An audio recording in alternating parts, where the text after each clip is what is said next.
नमः संस्कृताय नमः सरस्वत्यै। मैं अनिल कुमार खारवान। आइए आज संस्कृत शाला में आपका पुनः हार्दिक अभिनंदन करता हूं। और आज हम पढ़ने जा रहे हैं वर्णों के बाह्य प्रयत्न। इससे पहले आपने अभ्यंतर प्रयत्न पढ़े थे। यत्नोद्विधा कहकर महर्षि पाणिनि जी ने वर्णों के दो प्रयत्न बताए हैं, अभ्यंतर और बाह्य। अभ्यंतर प्रयत्न आप पढ़ चुके हैं। अभ्यंतर प्रयत्न कौन से होते हैं आपको बताया गया था पहले। वर्णों के उच्चारण से पूर्व हमें जो प्रयत्न करना पड़ता है उसको अभ्यंतर प्रयत्न कहते हैं। और वर्णों के उच्चारण के अंत तक, अंत में जो प्रयत्न किया जाता है, बाहर से जो प्रयत्न किया जाता है, उनको बाह्य प्रयत्न कहते हैं। यानी कि पूर्व के प्रयास को अभ्यंतर प्रयत्न और बाद के प्रयास को बाह्य प्रयत्न कहते हैं। आइए जानते हैं बाह्य प्रयत्न क्या होते हैं। महर्षि पाणिनि जी ने कहा था अब यत्नोद्विधा अभ्यंतर बाह्यश्च बाह्य प्रयत्नानि कानि भवन्ति। बाह्य प्रयत्न कौन से होते हैं? बाह्य प्रयत्न होते हैं बहिरागमन समये चेष्टा। अर्थात वर्णों के जब उच्चारण हम करते हैं तो उनके बाहर हमारी प्राणवायु जब बाहर निकलती है और जो चेष्टा होती है, जो प्रयास होता है, जो प्रयत्न होता है, उसको बाह्य प्रयत्न कहते हैं। अब जानते हैं बाह्य प्रयत्न कितने प्रकार के होते हैं। बाह्य प्रयत्न होते हैं एकादशधा, 11 प्रकार के होते हैं। विवार, संवार, श्वास, नाद, घोष, अघोष, अल्पप्राण, महाप्राण, उदत्त, अनुदत्त और स्वरित। आइए जानते हैं ये विवार आदि क्या होते हैं। विवार का अर्थ होता है मुखस्य पूर्णोद्घाटनम। अर्थात जब हम वर्णों का उच्चारण करते हैं तो मुख का पूर्ण रूप से उद्घाटन होता है। अर्थात पूर्ण रूप से हमारी स्वर तंत्रियां पूर्ण रूप से खुली रहती हैं। और संवार क्या होता है? मुखस्य अल्पोद्घाटनम, मुख का थोड़ा खुलना, अर्थात हमारे स्वर तंत्रियों का थोड़ा खुलना, उसको कहते हैं संवार। उसके बाद देखिए श्वास। श्वास क्या होता है? श्वास प्रयत्न होता है श्वासस्य प्रयत्न। जब हमारी श्वास, हमारी प्राणवायु प्रयत्न करती है उसको श्वास कहते हैं। नाद, अब नाद सुनने से ही स्पष्ट है, जैसे इसका अर्थ मधुरा ध्वनि। ध्वनि का अर्थ होता है नाद। जब मधुर ध्वनि निकलती है जिन वर्णों के उच्चारण में, उनका उच्चारण का बाह्य प्रयत्न नाद होता है। घोष, घोष का अर्थ जैसे आप शब्द को सुनने से ही पता लग रहा है, घोषस्य अर्थ है गुंजनम। घोष का अर्थ है गुंजन। अर्थात जब वर्णों के उच्चारण करते समय गुंजन होता है तो बाह्य प्रयत्न होता है उसका घोष। अघोष गुंजनस्य अभाव, गुंजन का अभाव। अर्थात जब वर्णों के उच्चारण करते समय गुंजन कम होता है, बिल्कुल ना होता हो, कम होता हो, तो उसको कहते हैं अघोष। घोष ना हो तो अघोष। अल्प प्राण, अल्प प्राण करता है प्राणवायु का अल्प प्रयोग। जब हमारे प्राणवायु को थोड़ी मेहनत करनी पड़े, थोड़ा प्रयत्न करना पड़े, उसका उन वर्णों का उच्चारण का बाह्य प्रयत्न होता है अल्प प्राण। महाप्राण अति प्रयोग है प्राणवायु, अति प्रयोग है प्राणवायु का। अत्यधिक जब प्रयोग होता है, हमारे अत्यधिक श्रम करना पड़ता है हमारी प्राणवायु को, तब वो होते हैं महाप्राण। उसके बाद है उदत्त, अनुदत्त और स्वरित। उदत्त के लिए महर्षि पाणिनि जी ने सूत्र बनाया उच्चैरुदत्तः। उच्चैरुदत्तः, उच्चैरुदत्तः, जैसे कि नाम से पता चल रहा उच्चैः उदत्तः। अर्थात उच्चारण के जो अवयव होते हैं हमारे मुख के, जब हमारे स्वर तंत्रियों के, हमारे जो मुख के भीतरी जो अंगों के साथ प्राणवायु स्पर्श करके बाहर निकलती है, तो ऊपरी जो हिस्सा होता है हमारे अवयवों का, तो उनके भाग से, उस उच्च भाग से जिन वर्णों का उच्चारण होता है, वो वर्णों का बाह्य प्रयत्न क्या होता है? उनका उदात्त प्रयत्न होता है। इनका प्रयोग आपने अधिकतर देखा होगा वेद मंत्रों में, इस प्रकार से करके ऐसे उदात्त, अनुदात्त, स्वरित का मंत्रों में प्रयोग किया जाता है। जब आप मंत्रों को उच्चारण करते हुए सुनेंगे तो ऐसे आपको ऊपरी के स्वर के लिए ऐसे करेंगे या ऐसे करेंगे, और नीचे के स्वर के लिए, अनुदात्त के लिए ऐसे करेंगे, सम के लिए ऐसे करेंगे।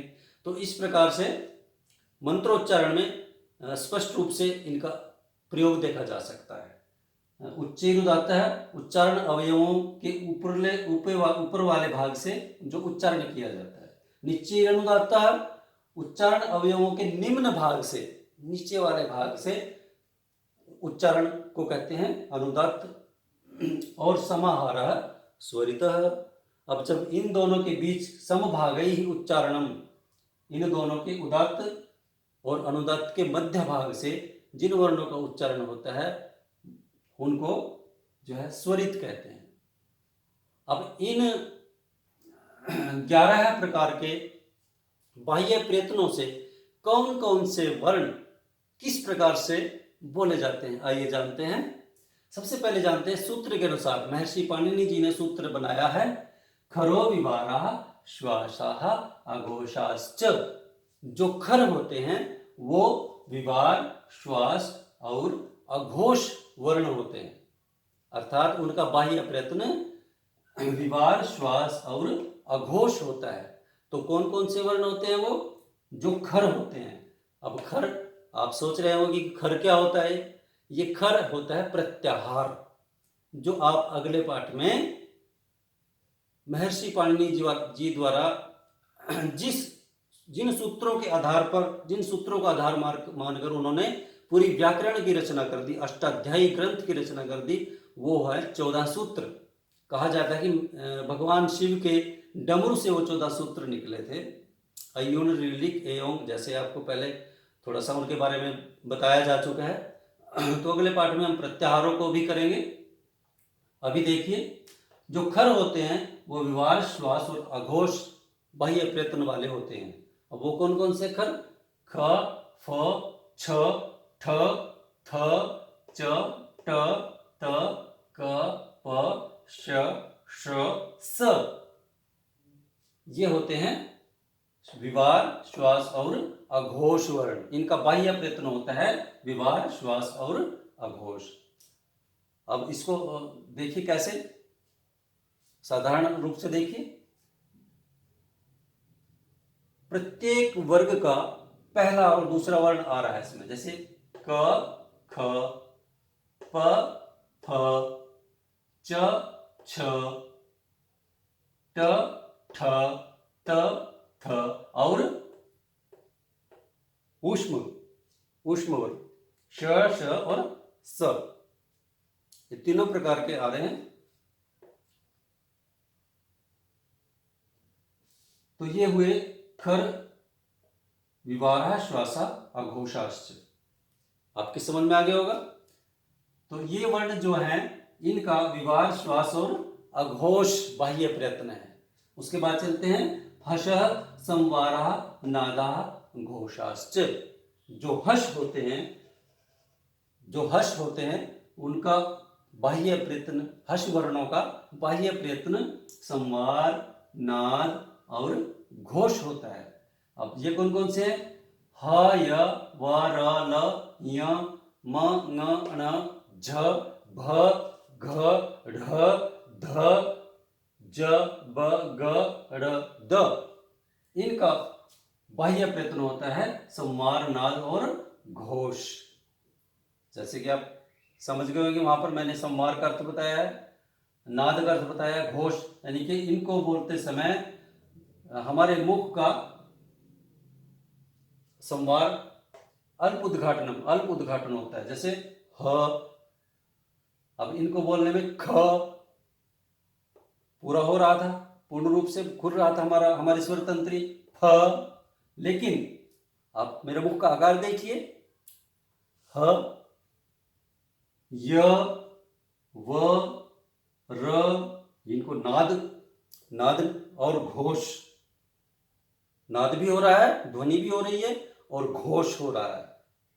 ठीक है, तो य, ह, य, व, र, ल, य, म, ङ, ण, झ, भ, घ, ढ, ध, ज, ब, ग, ड़, द। तो इनका बाह्य प्रयत्न है संवार, नाद और घोष। उसके बाद चलते हैं अल्प प्राण। कौन कौन से हैं अल्प प्राण? अब आगे हैं सूत्र में देखिए, वर्गाणाम प्रथम, तृतीय, पंचमाः यणश्चाल्प प्राणाः। अर्थात वर्गों के प्रथम और तृतीय और पंचम और यण ये अल्प प्राण व्यंजन होते हैं जिनका बाह्य प्रयत्न होता है अल्प प्राण। वो होते हैं वर्गाणाम प्रथम तृतीय पंचमा। प्रत्येक वर्ग का प्रथम तृतीय और पंचम वर्ण, देखिए प्रथम तृतीय और पंचम वर्ण प्रत्येक वर्ग का, यानी कि 5 वर्ग हैं, कवर्ग चवर्ग टवर्ग तवर्ग पवर्ग। इन पांचों वर्गों का प्रथम तृतीय और पंचम, देखिए प्रथम कवर्ग का, तृतीय ग और पंचम ङ, च ज य ट ड ण त द न प ब म य और यण। यण कौन कौन से हैं? य व र ल, ये यण है। इनका बाह्य प्रयत्न जो होता है वो अल्प प्राण होता है। और महाप्राण देखिए उसके बाद वर्गाणाम द्वितीय चतुर्थौ शलश्च महाप्राणाः। इनको बोलते समय महाप्राण, हमारी प्राणवायु को महान प्रयत्न करना पड़ता है। देखिए वर्गाणाम द्वितीय चतुर्थौ, वर्गों के द्वितीय और चतुर्थ यानी कि दूसरा और चौथा वर्ण, और शल इनका महाप्राण बाह्य प्रयत्न होता है। ये कौन कौन से हैं? वर्गों का कवर्ग चवर्ग, वही पांचों वर्गों के प्रथम द्वितीय वर्ण, देखिए ख घ, वर्गाणाम द्वितीय चतुर्थ दूसरा और चौथा, ख घ छ झ ठ ढ थ ध फ भ और शल। शल कौन से हैं? जो ऊष्म व्यंजन है, श श स ह, श श स ह, ये ऊष्म व्यंजन है। इनका महाप्राण होता है बाह्य प्रयत्न।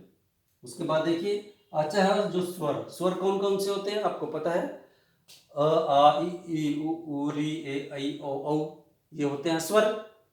और स्वरों को प्रत्याहार के अंतर्गत अच कहा जाता है। अचह स्वराः, महर्षि पाणिनि जी ने अष्टाध्यायी में सूत्र बनाया है, लिखा है अचह स्वराः। जो अच होते हैं वो स्वर कहलाते हैं। अच कौन कौन से होते हैं? ये जो मैंने लिखे हैं यहाँ पर, अ आ इ ई उ री ए ऐ ओ औ, ये है अच। इनका उदात्त अनुदात्त और स्वरित बाह्य प्रयत्न होता है इन सब का, यानी कि जब मंत्रों में इनका प्रयोग होता है, आप ध्यान से समझिएगा, जब हम मंत्रों में मंत्रोच्चारण में इनका प्रयोग करते हैं तो उदात्त अनुदात्त और स्वरित स्वर लगते हैं, इनको स्वरों को ही प्रयोग होता है। ये स्वर ही उनके किसी वर्ण के साथ, किसी व्यंजन के साथ ये स्वर लगकर ये उदात्त अनुदात्त और स्वरित ध्वनि पैदा करते हैं, उनका बोध होता है। उदात्त अनुदात्त और स्वरित वर्णों का मंत्रोच्चारण में बोध होता है। जैसे ओम अग्निमीळे पुरोहितम यज्ञस्य देवमृत्विजं होतारं रत्रधातमं। इस प्रकार से जब ये स्वर इन अवयवों के साथ उच्चरित किए जाते हैं, उच्चारण जब किया जाता है इनका, यानी कि उच्चारण अवयवों के उच्च भाग से जिस स्वर का उच्चारण होता है वो उदात्त होता है, और उच्चारण अवयवों के निम्न भाग से जिस स्वर का, इनमें से जिस स्वर का उच्चारण होता है वो होता है अनुदात्त, और जो मध्यम भाग उदात्त और अनुदात्त, जो ऊपर का भाग और नीचे के भाग का जो मध्यम स्थान होता है, उस स्थान से जिस वर्ण का उच्चारण हो, जिस स्वर का उच्चारण होता है मंत्रों में, तो वो होता है स्वरित। तो उम्मीद करता हूँ आप सभी को ये बाह्य प्रयत्न अवश्य समझ में आए होंगे। अगर आपको समझ में आए हो और आपको ये वीडियो पसंद आई हो तो इसको सब्सक्राइब, चैनल को सब्सक्राइब, लाइक और कमेंट अवश्य कीजिएगा। और अगर किसी को किसी प्रकार की कोई शंका हो तो कमेंट में लिखकर, नीचे विवरण में लिखकर अवश्य बताइएगा, ताकि उसका समाधान किया जा सके। तब तक के लिए अगले पाठ का इंतजार कीजिए। तब तक के लिए नमस्कार सभी को, धन्यवाद।